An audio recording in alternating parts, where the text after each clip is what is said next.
Greetings, friends. I'm so friggin' happy. I've got my cast off. I can use my armor. I can wear some normal clothes. Today I'm going to be telling you about my tournament MVPs in the recent event that I finished. Can it read it? First, Scottish Takeover Teams 2023, first place. So this was a bit of a strange tournament, and the tournament happened the day the Arks of Omen release came out. So we're using the new points and the new balance data slate, but we're still using essentially Nephilim missions and Nephilim rules. But using the Nephilim missions is nothing. I'm going to kind of ignore that today. We're just going to talk about like what units did the best because of the new points and the new removal of Armor of Contempt. It's going to be a pretty in-depth video. Hopefully you get a lot of value out of it. So let's jump in.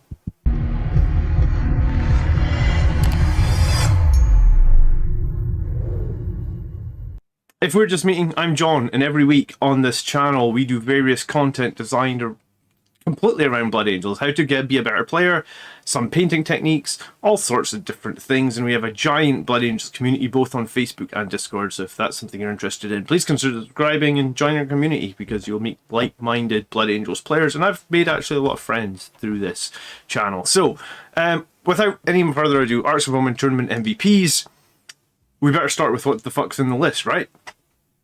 So this was my list for this event, and I have been running the Captain on a Bike for a while. He is now 20 points cheaper with the new points costs, which makes him against Dante for me a decent choice. He obviously has a Thunderhammer and an Infernal Pistol. He has the Rights of War giving me my 6-inch OBSEC.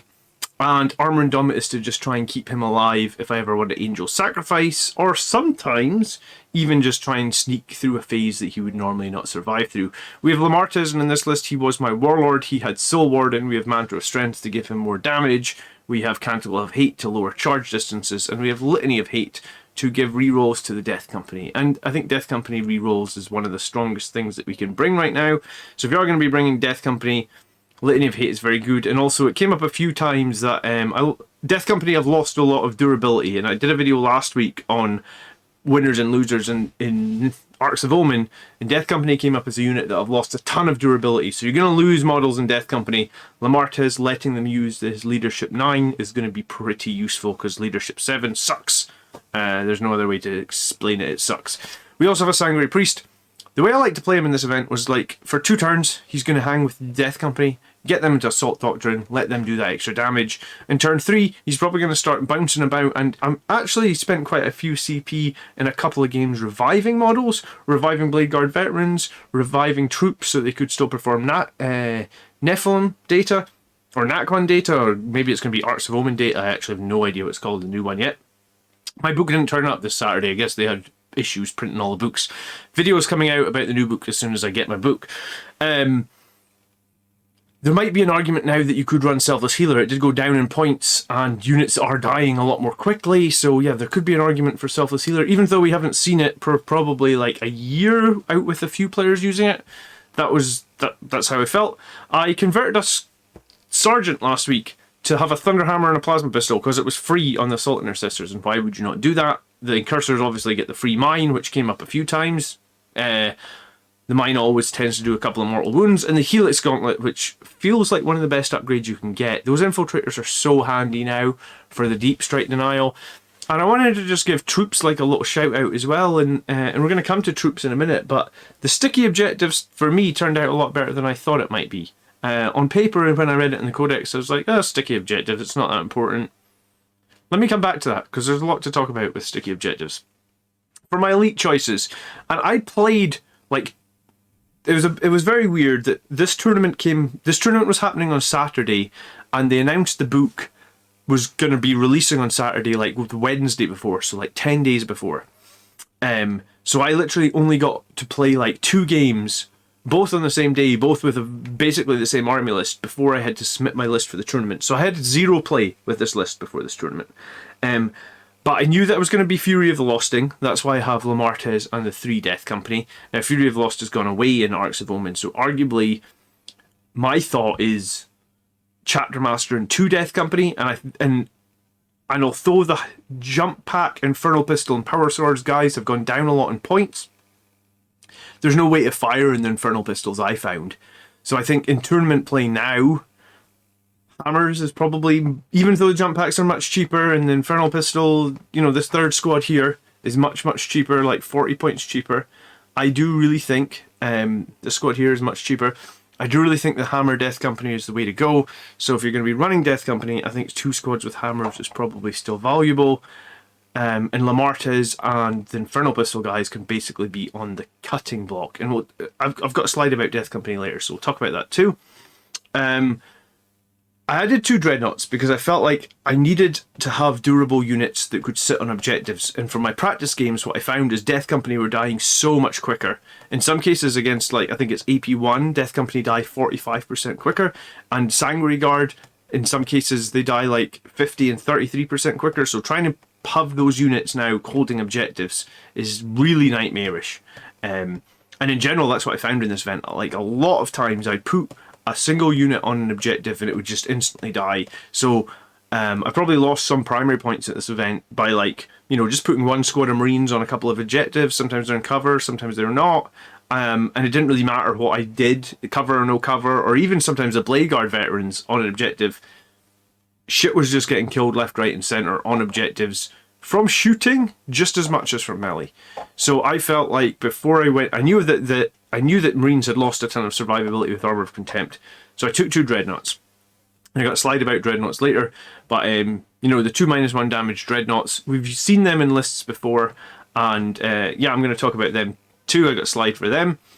We also took Blade Guard Veterans. Blade Guard Veterans in some ways are very similar to Sandguard, right? Like, they basically get the same amount of attacks. However, the Sergeant, if you compare them to Sandguard, has 1 more leadership and 1 more attack. So 5 Blade Guard Veterans, yes, they are like 25 points more than Sandguard, and yes, they don't have the same flexibility in weapon options, like no Infernal Pistols and stuff. I guess you're trading that for an extra wound on every guy and a Storm Shield on every guy. And I feel like in tournament play, sometimes, like, if you play 5 games, you will spike some rolls. And what I mean by that is, like, you know, someone will throw 10 armor saves at you and you'll pass them all. If you've got like a 4-up in Van, or if you've got a reasonably decent save. Yes, you'll fail some saves as well, but, like, you'll never spike, you know, like if Sandguard are hit with like Meltagun fire now and they're saving on 6s, you'll typically never spike 6s. You might spike 4-ups, you'll never spike 6s, or at least that's my experience of it. And that's why I think that Blade Guard are very good, and I guess that's why on the next slide we're going to talk about that I actually ran an Impulsor, which we haven't seen in forever, which was with the Shield Dome. And again, in one of the games we were going to talk about it, I believe my Impulsor was my MVP because it spiked 5-up saves and it absorbed so much firepower over like 2 turns. The guy really wanted to kill what was inside it, kill it so he could get to what was inside it, which is the Blade Guard, and munch them in combat. But my Impulsor just hung on and hung on. And sometimes, if you have a decent invulnerable save, that can happen. I also ran 2 fast attack, 1 attack bike, and they were going into reserve, and 1 land speeder that was typically on the board. Obviously, they got cheaper and they have multi-meltas. That's nice. The Whirlwind, I completely forgot that it had a free hunter killer missile and a Stormbolter, because typically it hid most of the games. Most games, near the end of the games, it tend to pop out. So I probably could have fired the hunter killer missile in a couple of rounds. I could probably fired the Storm bolter in a couple of rounds. My Whirlwind is there to hold an objective, which was less important now because of the sticky objectives, and to suppression fire. And against some armies you need suppression fire, against some you don't. However, there is a mechanic in 40k that I really dislike, where it's like the whole army gets to fight first. And that mechanic counters Blood Angels, like, it counters us so hard. It counters us almost to the point where, like, it's nearly impossible to win the game. Because the strength of Blood Angels is wait until you've, like, burn your opponent's CP, then make multiple charges across the board where they can't interrupt and kill 2 or 3 units. That usually happens for me somewhere between turn 2 and 4. And in the video that I make next week, I'm actually going to probably be breaking down, like, every game in the battles that I played at this event. And we'll be talking about that.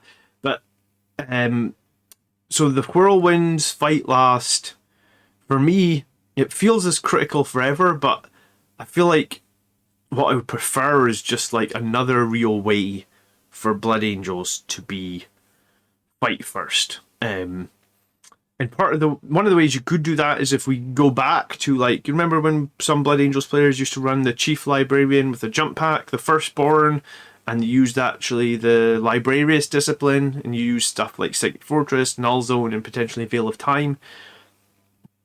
I think there might be some strength in that build, and I'll probably try that build or something, some sort of variant of that build over the next couple of months. Finally, I have my Agents of the Imperium.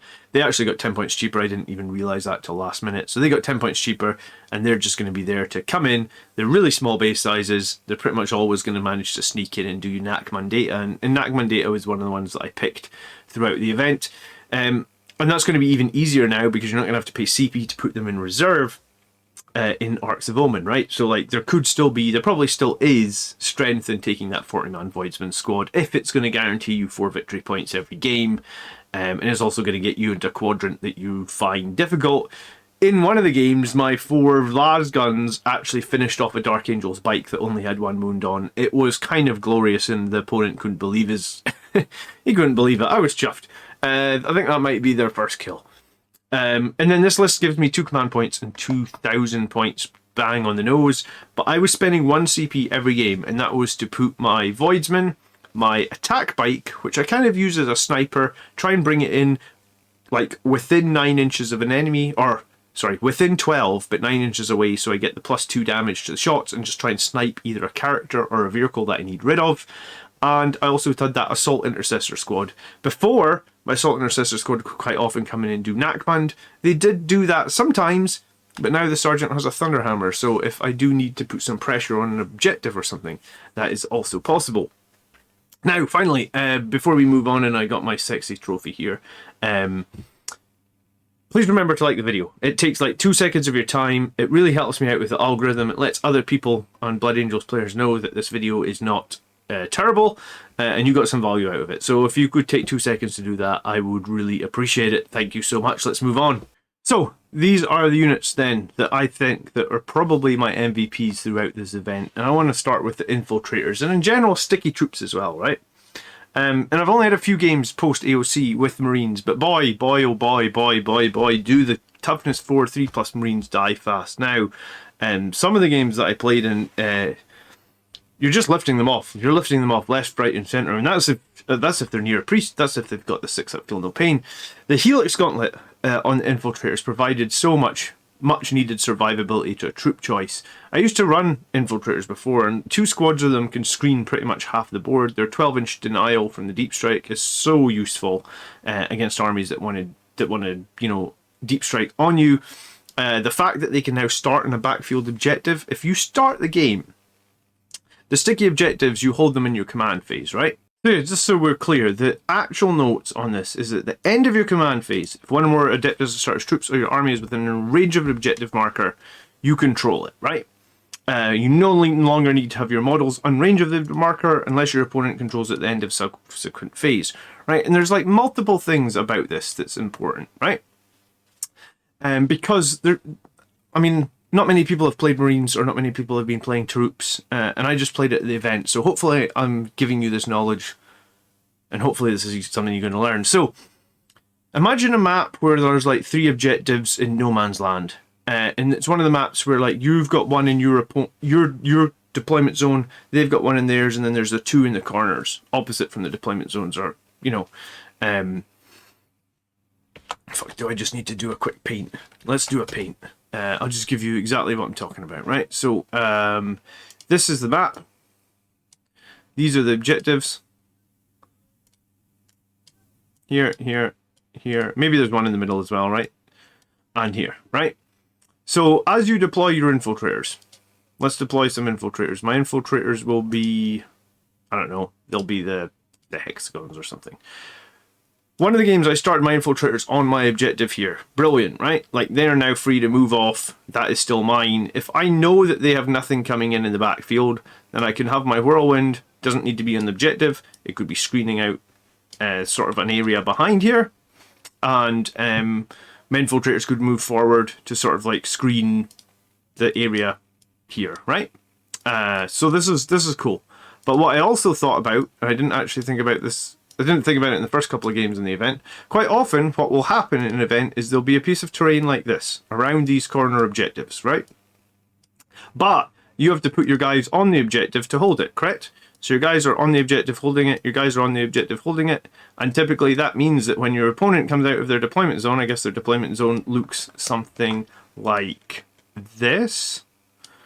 Why does it always default back to a really thin brush? That's stupid. Their deployment zone looks something like this, right? When they come out of it, then they obviously can charge in and get your guys, right? What's interesting is if you deploy these forward troops on the objective at the start of the game, then you can just basically say like, right, so I hold these corner objectives, I will now pull back off of the objective into the corner of the board where I am safe because you cannot shoot me, where I am safe because you cannot deep strike me, and you now have no way of charging onto these objectives. Now, yes, you could argue they could maybe advance onto the objectives, but if they advance onto the objectives, then at least you can counter charge and you are fighting first. And that's something to be mindful of. On one of the other maps as well, there was like terrain in the middle of the board, something like this, right? And what I wanted to do was basically take one of my troops, step him out onto the objective. He's got a Helix Gauntlet. He's next to the priest because the priest is behind the wall. I will try and, I suppose I could have made that a little bit bigger. I will try and keep him alive for one turn until my next command phase where I hold the objective. Then I will move back off of the middle. So now I hold the middle and nothing is at risk. And I guess you can do this on every map. So before I played this event, I was thinking, Arks of Omen, I'm probably only have 2 troop choices because troops typically don't kill that much. They're not that useful for Marines. 2 will be fine. I'm definitely not going to run 3 like I've been forced to in a battalion. After this event now I'm thinking, fuck, 3 troop choices is actually really useful, especially if you forward deploy into like the 2 corners like that and you have something on your home field. Then basically after turn 1 you can just start moving everything off. Every troop unit can be useful, everything can get into the fight, and if you really need to come back and sticky something you can. Infiltrators also got better because now in the Assault Doctrine they obviously can do some AP, which they basically didn't have before because you're usually fighting Armor of Contempt stuff and their AP was rubbish. So I gave everything a strength, I thought, out of 10, and I think my Infiltrators are about an 8.5 out of 10. I really like them. Am I going to run 2 squads of Infiltrators? I ran 1 Infiltrators, 1 Incursors, 1 Assault Intercessors. I'm trying to think. Incursors, for me, probably now have fallen down. They pale second to Infiltrators. The Mine is nice. The Mine does some mortal wounds. Saying that, in one game, actually, I got charged by, like, a Space Wolf captain on a wolf. Like a captain on one of those wolf cavalry. I forget what they're called. The Thunder Wolves. And he had double lightning claws and he charged into 5 Incursors, and I'm thinking, fuck, these Incursors are totally toast. They actually rolled for the Mine, did 3 mortal wounds to him, and then they killed him. I think it must have been turn 3 because I think I was minus 2 AP. So I think they had the extra AP because of lack of Armor of Contempt, and they actually killed him. So there is some strength here still in the Incursors and sticky troops in general, but I was thinking troops had lost strength. Troops have, I guess, smart play. You're going to have to be smart. But if you are smart and you start thinking about how can I be on that objective so I control it in the command phase and then I can leave it and stuff like that, that's where it gets interesting. And it does mean later in the game those troops can actually come out and play rather than being stuck in a corner. Like after turn 3 when you know there's no more deep strike, you don't have to hold those objectives anymore. Get them into the fray, use their points to kill some stuff. So MVPs from the event. Number 1 is Infiltrators. Number 2, it's going to be an Impulsor. 3 of my 5 games in this event had objective markers out in the open. So like multiple objective markers in the middle of the map had no cover on them. So if I did not have some high toughness, decent armor safe stuff, I guess I'm not holding them anymore as a Blood Angels player, because typically you could have maybe held them with like Sangre Guard backed up with a Priest, so you've got like a 2-up save with Armor of Contempt, and then you've got Feel No Pain. It doesn't matter now. I know there's no Sangre Guard in my list, but trust me, 4 wound Marines, 4 toughness Marines with 2 wounds are dying so friggin' fast. I saw it firsthand with the Death Company. Might be a little bit better with the Sandguard because obviously that one extra save, but they're still going to die so fast. Even Blade Guard veterans can die very fast, and they have an extra wound per model. Okay, so my thought with Impulsor is, when attending an event, you never know what army you're going to play against and what map. And if you're going Blood Angels right now and you don't have some sort of high toughness stuff, I really think you're going to struggle to hold objectives unless you can commit like 200 points of troops to that objective every turn, which really isn't viable, and not many people are going to take that many points of troops. I guess I don't just mean troops. I mean, like, you could use a Death Company or whatever to hold the objective, but you have to be alive and you're at the start of your command phase, so any troops you put on it need to pass morale as well. So it's tough. I didn't even play what I would call... I mean, I played one game against Tau and one game against Votan. These are quite shooty armies, but other armies were able to remove units off the objectives very, very quickly as well. So the Impulsor is going to give you 11 ablative wounds at toughness 7 with a 5++. It can be kind of swingy, but it did win me some games, or it did give me some good primary scoring because it just sat on an objective. If they blow up the Impulsor, yes, that sucks. Sometimes when they blow it up, you can unload some of your guys into cover. If you can't get all your guys into cover, unload as many as you can into cover. Remember, you do have to roll a d6 for everybody, and one of them might die. So if you don't get that one into cover, then I guess he can be the one that can die. And or you can like unload them to obscuring position if you're pretty clever. In the Space Wolf game, my Impulsor tanked like 30 or 40 damage early game. It tanked like... I think it actually tanked 3 Dreadnoughts, 2 Redemptors and Bjorn. Bjorn's las cannons are way too swingy. Las cannons for Marines are still trash, by the way, if anyone's thinking of taking them. You know, like the guy had Bjorn, which, I mean, he hits on 2s, he's strength 9, so he wounds on 3s. I think he got 1 las cannon through in like 3 turns, and when he finally got one through, he rolled a 1 for his damage roll. Las cannons make no sense. They need to be D3+3 like all the other factions. So las cannons for Marines are still trash. But yeah, my Impulsor basically kind of won me the Space Wolf game because he wanted to use... I think he wanted to use his Thunder Cavalry, Thunderwolf Cavalry to kill the Blade Guard veterans. And with the size of cavalry squad he had, I don't think the Blade Guard veterans, even with Transhuman, would have possibly lived. I think I would have probably lost them all. There was just too many Thunderhammers. But the Impulsor hung on for 2 turns, and... that was huge. You know, it kept my Dreadnought... Well, it kept everything else in my army alive because he's trying to kill this bloody Impulsor because he's thinking if I unload the Blade Guard into his backfield, he has a big problem in that, like, most of his backfield was squishy stuff like Eliminators or a Vindicator Assassin, that sort of stuff. Long Fangs, I think, the ones with the heavy weapons, and Eradicators. You know, if I get my Blade Guard in there, then they're just going to munch through them, so he has to deal with it. So in one of the games, the Impulsor was actually MVP. Part of me's thinking there might even be play in running 2 Impulsors at 100 points only. I mean, that's kind of what a Rhino used to cost, and they are better than a Rhino. I guess you get some free guns on the Impulsor now. Meh.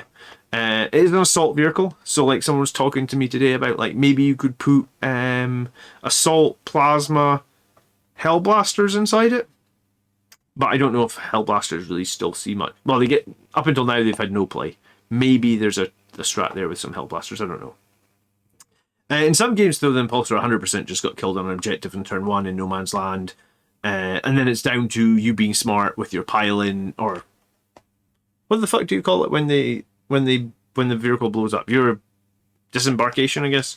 Your disembarkation within 3, right? So you need to be smart where you put the Impulsor. Typically, I would never unload the Impulsor in turn 1. So advance it forward. If you advance it, it's going between 16 and 21 inches. That's usually plenty to get onto midfield. And then cross your fingers, it's going to live. If in one of the games, I think 2 Blade Guard veterans died when it exploded, which totally sucks. I mean, Laws of Average says you should not even really be ever losing more than 1. But you've got a priest, so hide the Blade Guard for a couple of turns, get the priest over there, get one of them back alive, and then go from there. Okay, next unit. I want to circle back on the Relic Contemptor. Relic Contemptors were very, very popular. And we've debated them a lot, actually, on our Discord and in our community, in our live chats. They've been debated so much. Unfortunately, I didn't get free gear with the Balanced Data Slate. But it comes in... It's 5 points cheaper than a Redemptor Dreadnought. But it does cost you 1 CP, right? Because it's got that martial legacy rule. It would be so nice if they could just do something, just make it a tiny bit better. It's a really good unit. Yes, it only has 9 wounds, but that means it never brackets. It's 5 up in vulnerable save, gives it the chance to hang on. The amount of times in this event where like my Redemptor was just getting no save, like it was a lot. You know, it's back to the point where like quite often when people target Redemptors, it's going to be Meltifier. One of my enemies was Ravenwing or Dark Angels. Tons of multi-meltas. So like your Redemptor is just not long for this world at -4 with no save. I mean, it wasn't long for this world at -4 with no save with a 6-up save with Armor of Contempt, but at least it felt okay because you got a save. Now it's usually like, alright, 3 multi-meltas go through, just roll your damage. And those rolls always seem to go bad. The guy rolls like a 6, a 5, and a 4, and it's like +2, so it's like, I didn't even do the math. I was just like, oh, he's fucked, he's dead. Whereas the Relic Contemptor will hang on because you'll spike a couple of 5-up saves or something like that. So at this point, like, if you do want to run Redemptors, I think this is another case for like that old school librarian with Psychic Fortress, because I've used Psychic Fortress in an event before with double Redemptor, and I went 4-1, and I've also used Psychic Fortress in another event with a single Redemptor. Don't remember, I think I was 4-1 in that event as well, yeah. And my experience is, if you have Psychic Fortress and you have the +1 to cast from Psychic Mastery, I would say like 80% of the game, you'll be able to put the Psychic Fortress bubble up, right? Because you're only needing a 5 on 2 dice, and if you really need, if you feel like early in the game, if you definitely want it up, you can spend the CP to reroll a Psychic test. So a 5 with a reroll is pretty reliable. I know a 7 with a reroll is 83%, so a 5 with a reroll must be over 90%. I think I actually did that math a while ago. You could probably find the video on this channel if you search like Librarian with Psychic Fortress or something, Blood Angels. You could probably find it. So it's probably in excess of 90%. So 80% of the game you'll have Psychic Fortress up. And the reason you want to be able to have it up all the time is sometimes you'll go second, so they'll be able to get some shots off at your dreadnoughts because you went second, because you haven't had a chance to cast anything. And then like sometimes it will fail. You know, it's not 100% reliable, it will fail. But 80% of the time you can have that up. And when I ran it with double Redemptor 80% of the time, it felt pretty good. You know, it took me, they carried me to 4-1 in 2 solo events. And they actually carried me almost to my first solo GT event. It's the best I ever did, really. So there's definitely value in Redemptor Dreadnoughts, but not so much if they don't have an invulnerable save. So if you're on the fence, Redemptor or Relic Contemptor, and you've got the CP, then I would lean into the Relic Contemptor. And I think the when they burst onto the scene, the Relic Contemptor used to run like twin las cannons in 8th edition, then it ran like twin Volkites in early 9th. But I think 100% of the correct build for a Blood Angels Relic Contemptor is 1 twin Volkite, so that gives you the 45-inch mortal wounds. Typically, that'll require them to take like 1 or 2 saves and a mortal wound every turn at 45 inches. They'll fail 1 save if you're lucky, so you're talking like 3 damage at 45 inches. It's not great, but it's not horrific. You also have the Cyclone Missile Launcher, which means occasionally a crack missile will sneak through, and occasionally when a crack missile sneaks through, same problem as a las cannon. Sometimes it does 1 damage, but sometimes it does do 6. And I guess you can pay CP to reroll that if it's the difference between, you know, not killing something and killing something. And then a close combat weapon. So close combat is what Blood Angels do best. The regular Dreadnought weapon is fine. It's strength ×2, which means strength 12 with +1 to wound. It's -3 and it's a flat 3 damage. But I guess if you, and then you probably have a Stormbolter because it's free. If you do have some extra points to burn, you could put on a Heavy Flamer, but I think if you have 5 extra points to burn, the Chain Fist is probably the best option, because then you're doing like 2d3 damage and flat 6 against vehicles. But it's totally fine, 180 points. Cyclone, a Volkite, combat weapon. I really wanted to give this a 9 in terms of like how useful it was, because it does outrange things at 45 inches. It also performs brilliantly with only 1 wound left. You know, like it's still performing great with only 1 wound left. If you get Chafter Master rerolls with 1 wound left, you don't even know it's taking any damage. The only thing is negative is its CP cost. But I guess with some of the changes in Arks of Omen not needing to pay for strategic reserves, then maybe its CP cost isn't as much of an issue. I'm just thinking here because I've got some other points, and I'm going to be making multiple videos on like the tournament play and everything that I've learned. But if we're talking about putting a Dreadnought inside a potential Stormraven, then maybe the Relic Contemptor is actually the best option here. And this is the best way to load it out for a Blood Angels player. Yes, you could make it cheaper. I guess if it was in a Stormraven, maybe you could drop the Volkite and just give it multi-melt and save some points. But I like the Relic Contemptor a lot. It is definitely one of my tournament MVPs.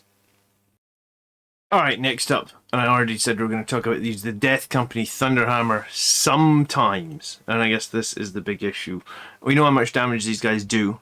However, they really do need buffs to be effective.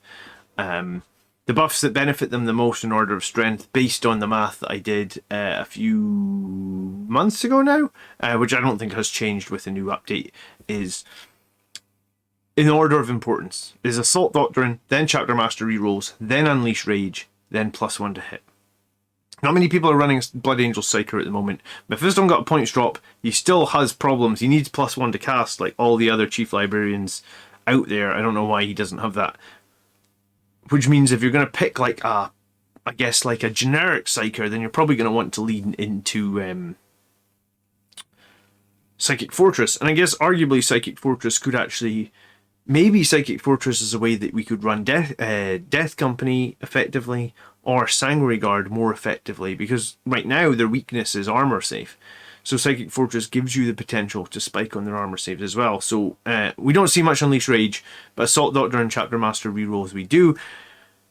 The cool thing about Unleash Rage is it can't be countered, right? Once it's cast, it's always exploding 6s. Whereas Assault Doctrine, I guess it can't be countered unless the enemy has really good AP or a really good invulnerable save, but Chapter Master rerolls can definitely be countered. And also Transhuman Physiology is also a way that counters Death Company. I really think Blood Angels Chapter Doctrine should not be affected by Transhuman, because it's like other factions don't have the ability for their main buff to be countered, whereas Blood Angels do. In my opinion, Red Thirst needs to read that the +1 comes after any bullshit like Transhuman, but that's not how it works. Blood Angels can be kind of hard countered by Transhuman, and in one of my games I played Custodes where he Transhuman just about everything because he had loads of CP, and he also turned off rerolls a bunch of times. And if that happens, then your Death Company are going to be neutered so hard. Yeah, and I don't have any sort of real solution for that. Null Zone, again, so Null Zone would be the way to deal with Custodes, so again, we're coming into talking about that Firstborn Librarian. Anyway, then you have other problems in that you have to cast a Null Zone and Custodes get a 4-up deny, but never mind.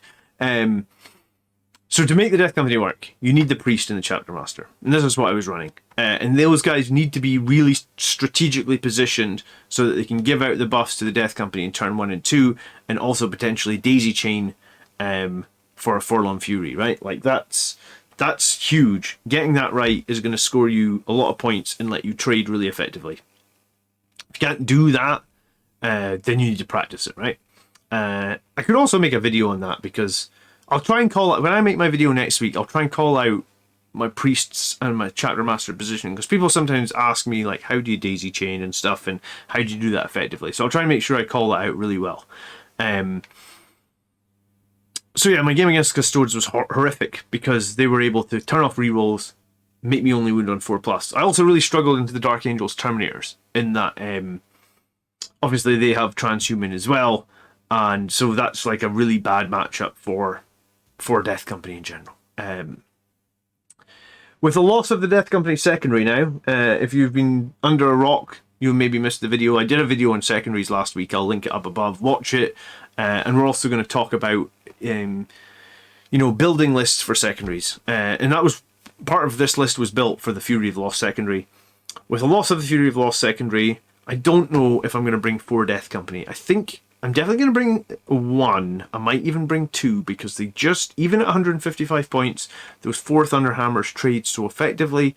It's just going to be much harder to justify them now, because there isn't a secondary that they get points for, and Terminators, which there is secondaries you could arguably get points for, such as Oath of Moment, they're only looking to be basically 10 points more. Every model has an extra wound, and every model has a 4-up in Fun save. The Death Company are complete glass cannons, but they're fast. So that's the trade-off, I guess. However, speaking of that trade-off, in this event I actually only went first twice. So I was only actually able to Forlorn Fury once out of 5 games because the final map was Abandoned Sanctuaries. I have no idea why some of the events that I go to keep playing Abandoned Sanctuaries as the 5th map. It's such a stupid map. You'll see next week, the terrain I played Abandoned Sanctuaries on, it's a joke for Blood Angels. It's even more of a joke if you go first, because basically you just have to jump units out to get gunned down. There's nothing you can do. You can put no pressure on the enemy. That's one of the reasons that I think a 5-man MSU Thunderhammer squad is still going to be really useful, because it lets you put some turn 1 pressure on. Used to be able to do turn 1 pressure maybe with incursors, but we're probably not going to see that as much because they're just going to die so fast. Maybe we'll see it, but yeah, the first turn Forlorn Fury is very, very useful. When I used to do the first turn push with incursors, I like to have Mephiston. I like to put Unleash Rage on the incursors, so they at least had exploding 6s. They did a little bit more damage. So yeah, I don't know. Abandoned Sanctuaries. It's a map that just if you go first, it's like a crippling thing for Blood Angels. And I've had to go first twice on it. The last 2 events have gone out, and I've actually, those have been like the worst games of my life. And when you see the video next week and you see the terrain that I had to play Tau on, going first on Abandoned Sanctuaries, how I got the win it's a miracle. I think the only reason I got the win was the Tau player was he was a bit apprehensive of my Blood Angels, and he knew I could kill a lot in melee, and he hung back a tiny bit. He could have easily pushed forward to won that game. Yeah, so. And the last thing to say is, if you are running the Thunderhammer Death Company, the 2-inch extra move from the Sanguinary Ancient can actually make like kind of a huge difference. Sanguinary Ancient is going to be easier to take now with Arks of Omen Detachment.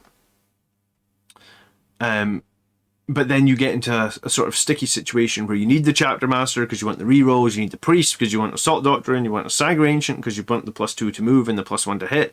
And then that's kind of all your characters. Like, you know, you've spent a lot of points on characters. I also found Power Sword, Infernal Pistol, Sandguard very situational. And against the Custodes, I actually had like 2 Custodes Terminators in combat, and he charged them in to try and like lock up some of my units, as you do, right? Because you don't want Blood Angels moving around the board quickly, killing stuff. And he charged them in to a squad of Death Company and a squad of Blade Guard veterans, and there's only 2 of them left. And I was looking at it going, well, I've got 5 Infernal Pistols in the Death Company, and I've got like 4 Heavy Bolt Pistols and the Neo Volkite Pistol in the Blade Guard veteran squad. I will definitely be able to shift 2 Custodes. I was thinking in my head, like, I could shift 2 Custodes in the shooting phase, right? And then I'll be able to push on and you know, charge as I will, because they were actually only probably like 10 inches from the middle, maybe even a bit closer. So if I can shift them in the shooting phase, then I can definitely make some charges. And I've got Lamartas there, so I can cast Canticle of Hate and I can get more inches of my charges. In reality, though, I think they maybe took 1 wound off 1 Terminator, and they were all stuck in combat, and it was horrific. Which is one of the reasons that I used to like taking a Psyker with like 2 direct damage powers, because if you did ever end up in combat with something, the Psyker can smite him, or he can, in the Blood Angels case, he can blood boil him, try desperately to get them out of combat, because if you can get them out of combat, then you can make charges. So I think my thought would be maybe like Sanguinary Guards, Infernal Pistols will hit more reliably, they'll be hitting on 2s. I think if I wanted to run Infernal Pistols now, I'd probably do Sanguinary Guard. Obviously you need to be near the Warlord to get the +1 to hit, but usually Sanguinary Guard are near the Warlord. I mean, it's silly to not have them near the Warlord, because it just gives them such a buff to like hitting, right? Like they go from hitting on 3s to hitting on 2s, re-rolling 1s when they're next to the Warlord, typically, if your Warlord is anyone like a Chapter Master or a Captain. So yeah, that's my thought on Death Company. The Hammers, haven't decided, 1 or 2 squads. What I am going to do is if you haven't watched this week's battle report, then this list I'm running in the battle report on the channel against Iron Hands, that would have come out on Wednesday. This is Friday when this video drops. So you could watch that and you could see how I get on. But Infernal Pistol Death Company, I felt like they're very situational. And in practice, 1 damage power swords, yes, it's a lot of attacks. Yes, I suppose like not many things get saves against power swords, but typically these guys find themselves in against tougher targets. And I think the 3 damage Thunderhammers always seems to be the better option. Okay, final MVP from this event. And I think it was the Blade Guard veterans backed up by the Sanguinary Priest. We've seen a lot of discussion in the last few weeks about Blood Angels units that need to foot slog.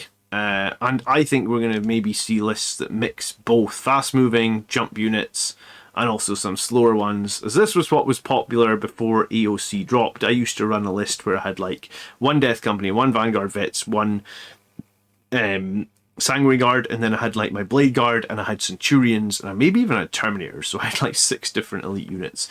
That's the problem with Blood Angels, is we always have so many elite choices. Excuse me. There's also a big debate over Terminators against Blade Guard veterans, and I believe after this video the debate will still be going on. I think that Storm Shield Terminators with their points drop and the free teleport homer, arguably they're going to do more damage than the Blade Guard veterans. They are but the problem, I suppose, with Storm Shield Terminators is that you're probably going to want to play 1 CP on Fury the First, and there's no great way to deliver Terminators, right? Yes, we might see some in Deep Strike. Yes, we might see some coming out of Storm Ravens, but like 9-inch charges are generally unreliable, or even 8-inch charges are generally unreliable and risky. They're risky. There's no other way to say it, that they're risky. I tend to not like having to risk winning or losing an event on an 8-inch charge, even with a reroll. I always think it's a bit skewed there because, like, you know, Iron Hands can put a drop pod down with multi-meltas and everything can fire in half range, and there's no risk there, right? Because they don't, you know, they don't have to make like a really nasty roll to say if they can do that, and a nasty roll is an 8 on 2 dice. Whereas Blood Angels, we need to make the nasty roll, and I don't like relying on that nasty roll. Yes, you could do Canticle of Hate. The cool thing that's useful with the Blade Guard veterans, if you have the healer and if you're coming out of an impulsor, is you get forward across the board anyway, you come out of the impulsor and you get into combat. Sometimes you lose 1 or 2 guys, and then you can start resurrecting models closer to the enemy. You know, when you resurrect, remember, coherency is 2 inches. So let's say you're like, in one of the games I was like, let's say it was probably a 7 or 8 inch charge against a Votan unit. I think it was a Votan Outrider squad. Is that the name of the bikes? I don't play. I only played like 4 games against Votan. Anyway, it was a 6-man bike unit, and those bike units are nasty as shit. And it was like I think it was only like 6 inches away, but they were in difficult terrain, so it was going to be like an 8-inch charge, right? And there's no way to like prevent. Blade Guard veterans are on foot, they're not flying, so the 8-inch charge, so I have to take the -2 penalty. So when I resurrected a Blade Guard, I used a command point and I put him 2 inches, so I measured out the full 2 inches from the front guy, and then put my Blade Guard down. And Blade Guards are on like 40mm bases. So 40mm bases is like 1.7 inches, something, give or take. You could measure them, I don't know. It's less than 2, but it's definitely probably more than 1.5. So I put that unit down 2 inches forward from the last guy. So I've essentially taken that 8-inch charge and made it like a 4-inch charge, just by basically resurrecting a model at the front of the group in coherency. And this is where I think you can get some bonus from the Blade Guard. They also have Leadership 9, which helps. They also are Transhuman, which helps. Transhuman is one that you have to be really use wisely, because I used it a couple of times, and I've used it before, and I was actually, one of the reasons that I moved to Terminators away from Blade Guard veterans is like, Transhuman is such, it's like the Feel No Pain on the Death Company. What's it called? Refusal to Die. I said before Armor of Contempt, never play Refusal to Die on the Death Company. It's such a shit stratagem. It never saves us. Like, it'll save one model, but then you'll get killed anyway in melee or something. So Refusal to Die is useless. Transhuman, I think, obviously there's a lot of Thunderhammers coming around, and if they, you know, Transhuman can make a big difference, but sometimes it can just do nothing. Like you pay your CP for transhuming, you lose the whole squad. I paid it against a unit of crisis suits, actually, and still lost the entire squad of Blade Guard, and they were in cover as well, so they were arguably on a 1-up save because they were in cover. But yeah, transhuman is something that you have to be really smart with. And then Blade Guard get just as many attacks as the Sanguinary Guard. In fact, the Sergeant gets one more, and I guess the Sergeant, if you wanted, could carry a Quake Bolt or something like that. So, Blade Guard with the Sanguinary Priest, using it wisely. They were an MVP for me at this event. I had a few games where they survived combats in multiple turns. They caused havoc. Using that trick to resurrect them gave them extra movement across the board. I mean, in the game against the Votann, they were on the Votan's home deployment zone, killing his guys in the very backfield. I definitely feel like they are probably worth it, and I am most likely to run Blade Guard again, even though you guys know that I took Terminators to multiple events last year and did really well with them when no one was running Terminators. Maybe, you know, no one was running Assault Centurions when I was running them, and then no one's running Terminators when I was running them. So, maybe I'm a bit weird like that. But I do think I'll run. I think we need something in turn 1 that can just go out into the open and sit on an objective that's gonna live, right? And that's gonna be able to take, like, I don't know, if you're fighting Tau, they got 4 broadsides or something. So you're gonna need something that can take 4 mortal wounds and then take like 4 saves at minus like 5, I think it is, and each one is D3 plus 3. Right? You need something that can just take that. Otherwise, in turn 2, you're not scoring anything for primary. And yeah, you can sometimes get away with not scoring a turn of primary or something like that. But if that happens the second time in the game, now you're going, oh shit, because now you're going into turn 4 potentially, and your primary score is like, I don't know, 8 because you had one objective twice or something, right? And that's very terrain dependent. And maybe at some bigger events, you'll be fine. There's going to be plenty of terrain, but sometimes at some events, terrain could be a bit lighter, or terrain might not be ideal for the map. So the Impulsor and Blade Guard veterans were an MVP for me at this event. So what's the conclusion of what I learned? I mean, this has turned into a long-ass video. I've spoken for way more than I was going to. And I think when I break down my matches next week, this video's going to get... There's probably going to be 3 videos on here. So I took 5 photos from every game, actually. So yeah, I'm definitely going to be breaking down the event in another few videos. I'm going to make sure to try and talk a bit about deployment. I actually got like a rumour from this event that a few people said they disliked playing against me, because if they went first, they couldn't find or kill anything. So I guess I'm now on point with my Blood Angels deployment in that most of the turns, and a few of the games, the only thing I lost if I at the start of the game or in turn 1 was maybe like the Death Company that went for that Forlorn Fury or something, and then Pulsar that was sitting out with the objective. That was all I lost. And people were looking at that thinking like, that's not a good turn for my army or whatever. So it was actually Brett, you guys know Brett from the live streams, he said to me, he was like, I heard a few people saying playing against the Blood Angels guy was a nightmare. And I was the only Blood Angels at the event. Okay, so I want to continue to try and figure out what's going to be some of the best /fun combos in the Arks of Omen book. Unfortunately, yeah, mine didn't arrive. I think it's going to arrive this week. So as it arrives, I'll start putting out some content for it, as well as breaking down some of my matches and telling you, conveying as much information as I can. Okay. I also wanted to say that we just hit 1,000 subs on our podcast this week, and we are doing some Arks of Omen content on there. Obviously, because we're doing it over there, the guys have the book, they'll be helping me out. But if you want to check out our podcast, just search YouTube for 3 Grots. 3 Grots Warhammer, will probably find it. And yeah, we're so happy to hit 1,000. Thank you to everybody that supported us over there.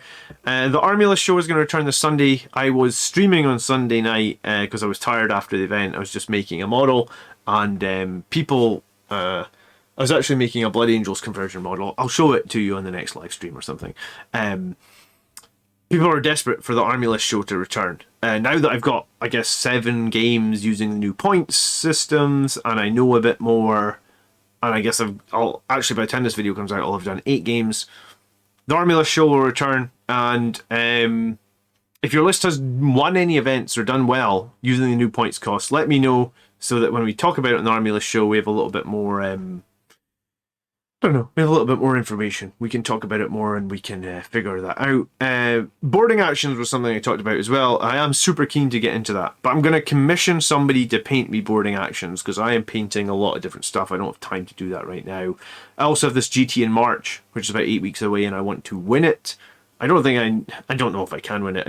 I don't know if Blood Angels are strong enough right now to win a GT, but regardless, every time I set myself up for an event, I want to do the best I possibly can. I want to be running the strongest list I possibly can. So over the next 8 weeks, I'm going to be figuring that out. So boarding actions is going to have to wait. But then I am taking a break from March till September in terms of tournaments. So there's going to be like a 6-month period where I'm doing no events because my wife is going to kill me if I do any more 2-day events while I have a 1-year-old and a 3-year-old. So over the sort of 6 months of summer, I will hopefully get a set of boarding actions commissioned and painted, and then we can get some of that on the channel because I'm desperate to play boarding actions. And finally, I guess if there's any videos that you desperately want to see, you can obviously drop me a comment down below. Normally, I'm very good at replying to comments. It's been difficult to reply to comments with my broken arm because typing has been a bloody nightmare. It's also now getting to the point where like there's 11,600 plus subscribers, so some of my videos get a lot of comments and it takes me hours, literally hours, to reply to all the comments. So if I don't reply to you straight away, I am sorry. I probably will reply to you eventually. But if I miss something and it's super important, you are more than welcome to come on to the Discord and tag me. And also, we have a members only room, which I try and make sure that I'm in on Discord. Like every day I try and answer and talk to the members only room. And if you want to be a member, then there's a big join button underneath every YouTube video. For the price of a cup of coffee, which I really appreciate and it supports the channel, you can become a member, and that is probably the easiest way to talk to me on a daily basis. Thank you so much for watching. I hope this was a good video. There was so much to talk about, and here is the picture of us, the ugly mugs, I guess. The one-armed bandits is what we should have named our team, but I don't think I'd broken my arm when we signed up. But someone said Star Wars Legion prizes, what the hell? That's what the prizes were this time around. I think he probably got a deal on Star Wars Legion or something. I'm not upset. I have a giant box of Star Wars Legion. Some sort of Imperial shuttle. Imperials was one of the ones that I got free in the core box. So, well, they're not free in the core box, but they're one of the starter armies with the core box. So I'm in no rush to build that. But I thought it was cool, and I have this brilliant little trophy here, which is going to sit behind me on my shelf. So when the green screen is not up behind me, then I guess you will see it's added to my trophy from last year's RTT where I came third.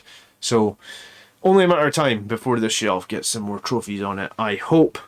If you did enjoy today's video, remember, hit that like button. I do really appreciate it. Subscribe if you want to see more Blood Angels content or you felt this video was useful. Thank you, as always, for watching, especially you guys that watch the end. It's much appreciated. I'll catch you either on a live stream or in Discord or something in the next couple of weeks. Until next time, brothers, by the blood are we made strong. Peace. Maybe I'll do peace with my right arm. Look, I can lift it myself. How cool. I mean, I can lift it that high. It's like, you could see it shaking. But my muscles, they'll recover. Yeah, cool. Alright, catch you in the next one. Bye-bye.